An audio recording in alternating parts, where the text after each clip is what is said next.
மூன்றாவது சம்பவம் நாம் பார்க்கக்கூடியது, அங்கே எருசலேமின் குமாரத்திகளை குறித்து லூக்கா எழுதுகின்றார்.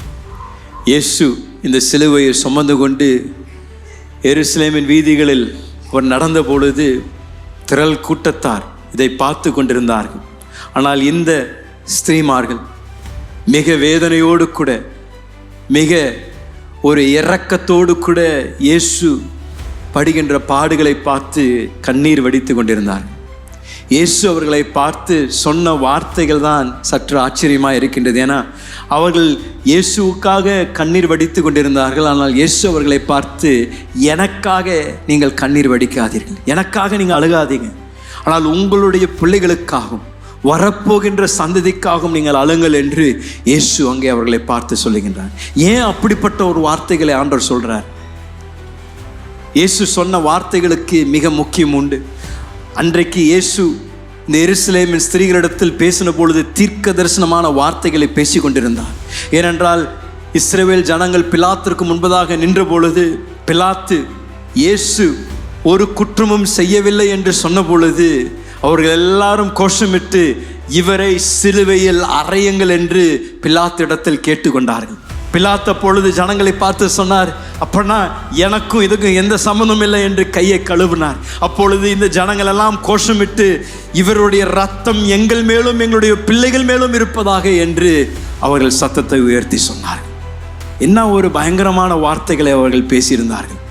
அதை குறித்து தான் இயேசு இந்த குமாரத்திகளிடத்தில் சொன்னார், எனக்காக அழாதீர்கள், வரப்போகின்ற நாட்கள் கொடூரமான நாட்கள்.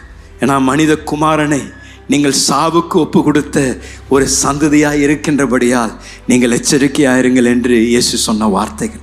இயேசு சிலுவையில் மரித்த பின்பதாக 100 ஆண்டுகள் கடந்து செல்வதற்கு முன்பதாக அந்த சந்ததி, இயேசுவை சிலுவை மரணத்திற்கு ஒப்பு கொடுத்த அந்த சந்ததி மிக கொடூரமான உபத்திரத்தை சந்தித்த ஒரு சந்ததியாக இருந்தது. சரித்திரத்தில் நீங்கள் வாசித்து பார்க்கலாம்.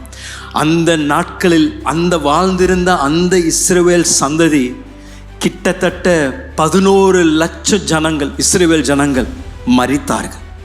மிக கொடூரமான மரணத்தை சந்தித்தார்கள். ஏன்?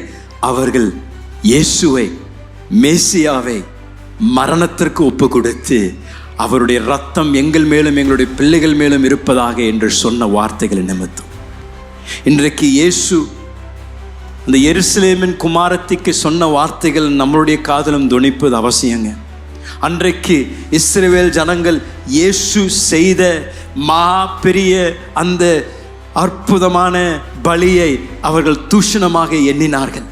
அதை அவர்கள் ஏற்றுக்கொள்ளவில்லை. ஆகையால் அந்த முழு சந்ததியே மிக பரிதாபமான ஒரு முடிவு அடைந்தது. இன்றைக்கும் நாமும் இயேசுவின் மரணத்தை குறித்து கேட்டுவிட்டு நாம் நம்முடைய வாழ்க்கையை நாம் ஏனோதானோ என்று வாழ்ந்தோம் என்றால் அவர்களுக்கு வந்த மாதிரி முடிவு நமக்கும் வரும் என்று வேதாகம் எச்சரிக்கின்றது. வெளிப்படுத்தல் புஸ்தகத்தில் 6ஆம் அதிகாரத்தில் தேவனுடைய வார்த்தை சொல்லுகின்றது, ஒரு நாள் வருகின்றது.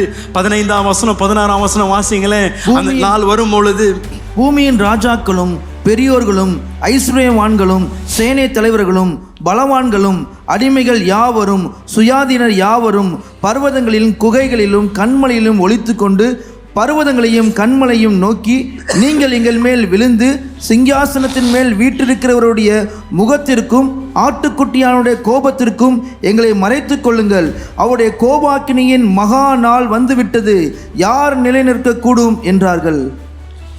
இதை நாம் கவனிப்பது அவசியம்.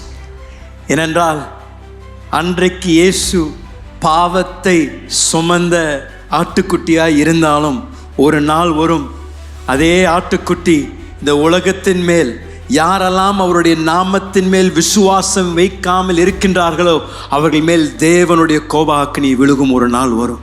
அதற்கு எச்சரிக்கையாக தான் ஆண்டவர் அந்த குமாரத்திகளை பார்த்து அவர் சொல்லுகின்ற வார்த்தைகள் உங்களுக்கும் எனக்கும் அது ஒரு எச்சரிக்கையாக இருப்பது அவசியம்.